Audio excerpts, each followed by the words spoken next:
Olá amigos investidores, estamos de volta para mais um vídeo. No vídeo de hoje a gente vai voltar a falar, depois de muito tempo, do queridinho da nossa bolsa em termos de fundos imobiliários, principalmente fundo imobiliário de papel, MXRF11 da XP Asset. E vamos falar do relatório do mês de junho, que trata dos dividendos que foram pagos no mês de julho. Mas como eles lançaram esse relatório já no início do mês de agosto, a gente vai trazer para vocês também os dividendos que vão ser distribuídos nesse mês de agosto. Mas antes disso, a gente vai passar mais algumas informações importantes, alguns números importantes para vocês sobre o fundo. Nos últimos 12 meses, o fundo distribuiu um dividend yield de 12,40%, o que seria um bom dividend yield, considerando ele um fundo high grade, mas eu acho que ele deve ser considerado fundo middle risk. Por que, Adriano? Exatamente porque ele tem um percentual da carteira aplicado em permutas financeiras e isso torna o fundo mais arriscado. Então, acho que ele deve ser considerado middle risk por esse fato. Apesar de tudo, o fundo está com um P sobre VP de 1,04. Ele é um fundo muito querido, então ele normalmente trabalha com ágio. Ano passado ele estava com ágio absurdo, estava com mais de 10% de ágio, agora apenas 4% de ágio. Então, para quem gosta dele, é um bom momento de entrada no fundo, porque ele está com desconto bom. Dificilmente ele fica no valor patrimonial. A última vez que ele ficou no valor patrimonial, acho que está com mais de um ano. Então é muito difícil. Se você quer entrar nele, você tem que pagar ágio. O ideal é que pague pouco ágio. E agora, no momento, está pouco ágio. Lembrando que aqui a gente não faz recomendação nem de venda, nem de compra de nenhum fundo imobiliário, nenhum FIINFRA e nenhum FIAGRO. E nenhuma ação. Somente você pode decidir se é bom ou não colocar esse fundo na sua carteira ou até mesmo aumentar a posição dele. A partir dessas informações que eu estou te passando, da leitura desse relatório do mês de junho e também dos seus estudos. Agora, fazendo aquilo que eu gosto de fazer, que é o quê? Trazer esse valor de mercado para o valor patrimonial, deixando o P sobre VP1. Quanto seria esse dividend yield distribuído nos últimos 12 meses? Ele subiria de 12,4% para 12,9%. Melhoraria. Deixaria o fundo com dividend yield de quase 3%. Mas mesmo assim, eu ainda acho pouco, considerando que ele é um fundo middle risk. Para o fundo middle risk, eu exijo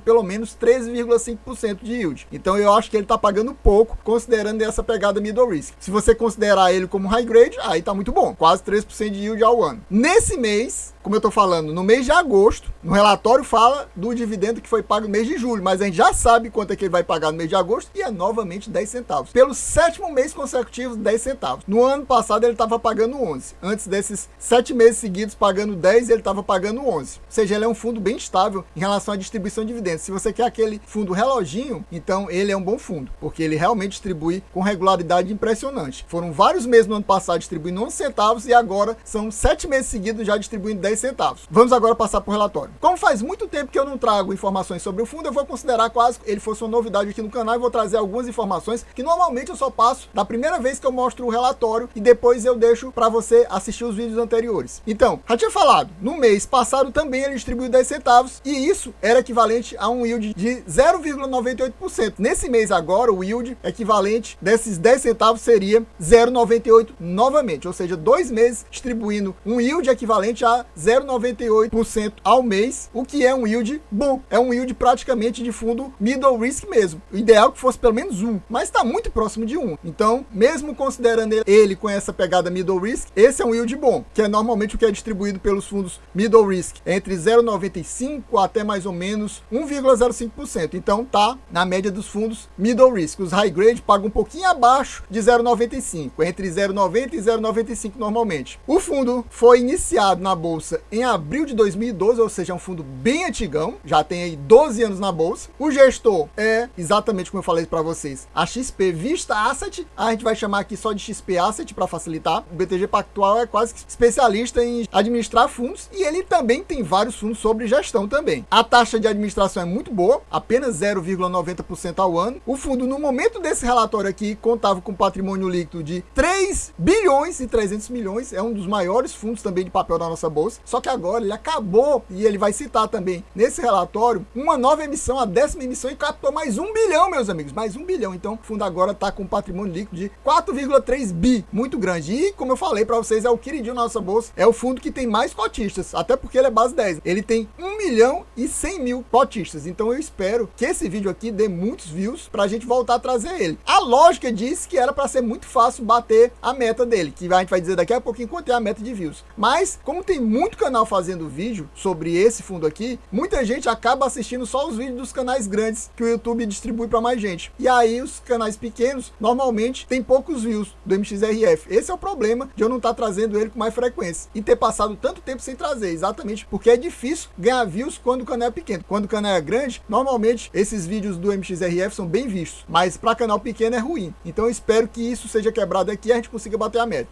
Aqui nos comentários do gestor ele fala que o Max Renda, porque é o nome do fundo, né? Max Renda FI, por isso MXRF, teve um elevado crescimento de cotistas, agora com mais de 1,1 milhão de cotistas, o maior da indústria de FIIs no Brasil, em termos de cotistas, visa a alocação de 80% do patrimônio líquido em CRIs e 20% do patrimônio em permutas financeiras e operações de fundos imobiliários. Ele é o que o pessoal chama de fundo híbrido, não é aqueles fundos de papel puro sangue, que seria aqueles que investem apenas em CRIs. Ele investe em CRIs, 80%, como a gente viu, e mais 20%, mas no momento está 25%, diga-se passagem, em permutas financeiras combinados com fundos imobiliários. Na soma desses dois tipos de ativo, ele deveria estar investindo 20%, mas no momento está 25%. Mas agora com esse 1 bi entrando na carteira, eu acho que ele vai tentar normalizar a situação e deixar 80% em CRI e 20% em permuta financeira e fundos imobiliários. Então ele fala sobre as novas aquisições do fundo, foram integralizados, ou seja, aqui no caso compradas, 113 milhões,4 em novas operações em CRIs. E foram alienados 56 milhões. E ele não fala quais são, daqui a pouco a gente vê com mais detalhes isso. E em relação a permutas financeiras, ele teve mais um novo investimento no Brooklyn 3, na cidade de São Paulo, no valor de 21 milhões e meio, e aqui ele também não está explicando com detalhes. E ele diz que não houve movimentações na carteira relevantes nos fundos imobiliários. Em termos de regime de caixa, que o fundo distribui baseado em regime de caixa, ou seja, no dinheiro que está entrando realmente no caixa, ele teve um fluxo de 10 centavos por cota. E ele pagou quanto? 10 centavos, totalizando 36,47 milhões no mês de junho, segundo o regime de caixa. E com isso o fundo manteve uma reserva acumulada de cerca de 9 milhões, o que é equivalente a 2,7 centavos por cota. Aqui ele destaca a 10ª emissão, como eu falei, captou 1 bilhão. Aqui ele não fala desse detalhe, porque ainda estava à venda a emissão no mês de junho, foi encerrada agora, no finalzinho do mês de julho, e já foi divulgado os resultados da captação no início do mês de agosto. Então ele captou 1 bilhão nessa 10ª emissão de cotas. Entramos aqui na DRE do fundo, e aquela DRE que eu não gosto, porque ele só mostra um mês. Para mim, como eu falo para vocês, o ideal é um ano, no mínimo 6 meses. Na pior das hipóteses, 3 meses seria o mínimo do mínimo. Aqui um mês é sem condições. Além de ser apenas um mês, é ultra resumida. Aí ele coloca a receita na soma de o que ele ganha em permuta, o que ele ganha em fundos imobiliários, ganha em CRI, e o que ele ganha na renda fixa, ou seja, dinheiro que está em caixa. Totalizando tudo, dá 36 milhões. Você vê que ele realmente, como ele tem um percentual aplicado muito mais em CRI, a receita maior vem de CRI, quase 29 milhões. E em termos de despesa operacional, 2 milhões e 600 mil. E no final, o resultado, ou seja, o lucro que o fundo teve no mês de julho foi de 33 milhões 474 mil. Ele distribuiu praticamente tudo, e que equivale a 10 centavos por cota, como a gente já viu. Aqui mostra a distribuição do fundo nos últimos 12 meses, e como a gente falou, ele praticamente passou até dezembro do ano passado. Esse mês de dezembro ele paga só em janeiro, pagando 11 centavos. Ó, você vê a maioria dos meses 11 centavos. Teve 12 centavos aqui no mês de julho. E nesses últimos 6 meses, aqui mostra que ele pagou 10 centavos. E como eu falei, agora no mês de julho, ele anunciou 10 centavos, que ele paga agora no mês de agosto. Então são 7 meses pagando 10 centavos. Aqui a gente entra nas movimentações do fundo, na carteira de CRI. Mas antes disso, eu gostaria de perguntar para você, você possui MXRF11 na sua carteira? Tá pensando em colocar aí na sua carteira? Tá pensando em aumentar a sua posição, reduzir a sua posição, até mesmo zerar a sua posição? Que outros fundos imobiliários de papel, principalmente desses híbridos, você possui na sua carteira? Me diga aqui nos comentários para trocar informação, trocar figurinhas. Me diga quais são os seus fundos imobiliários de papel, que eu direi quais são os meus. E meu amigo, se você ainda não é inscrito nesse canal, não perca mais seu tempo de forma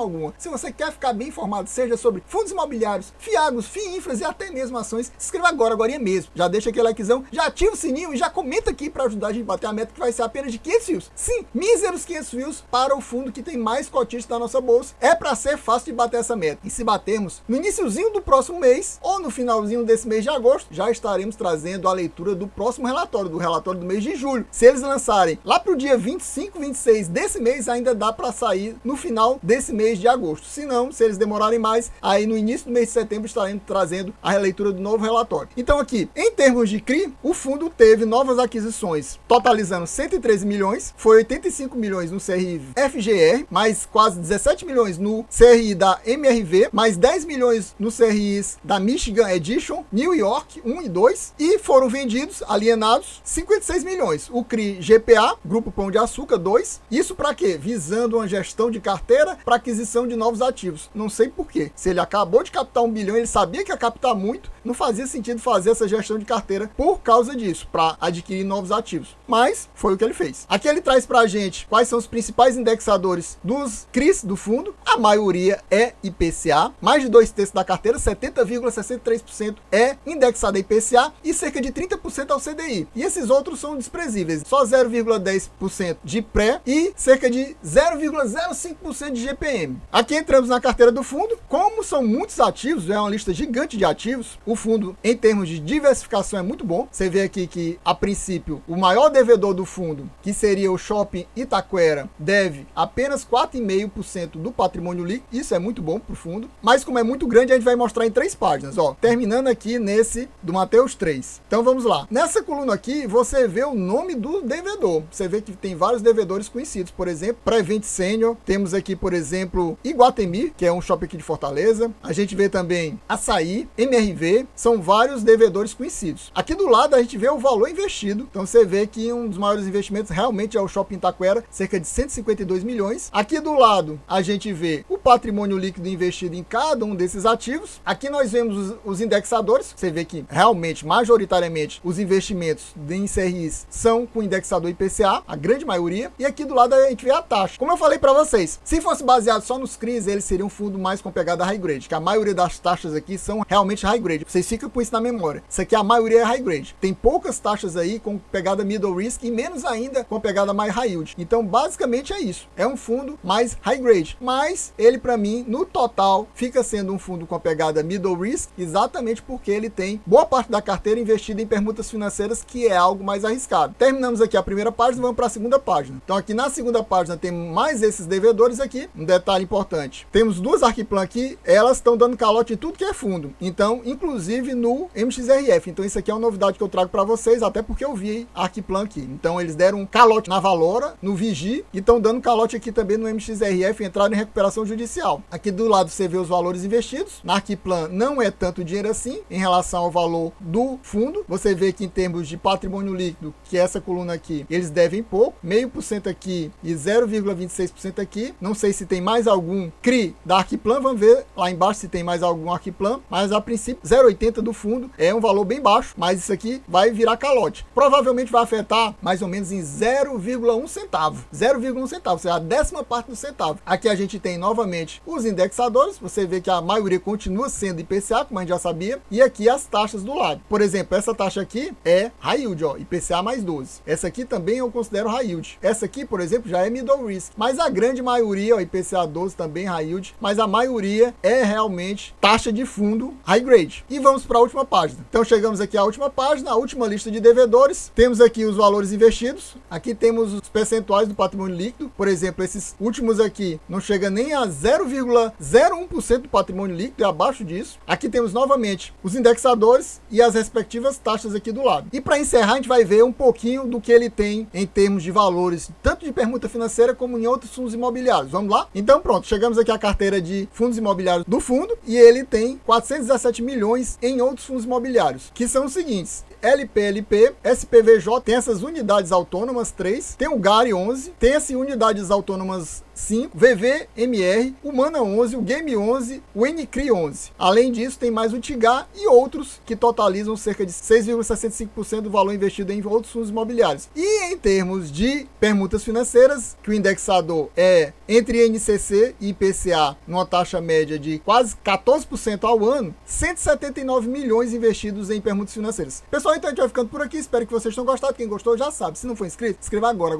mesmo, já deixa aquele likezão, já comenta aqui para ajudar a gente a bater a meta de 500 views. Sim, apenas míseros 500 views, vamos ver se a gente bate essa meta, para no finalzinho do mês de agosto ou iníciozinho do mês de setembro, estaremos trazendo mais uma leitura do relatório do mês de julho, aqui do MXRF 11, da XP Asset para você. É isso aí, valeu, até a próxima e fui!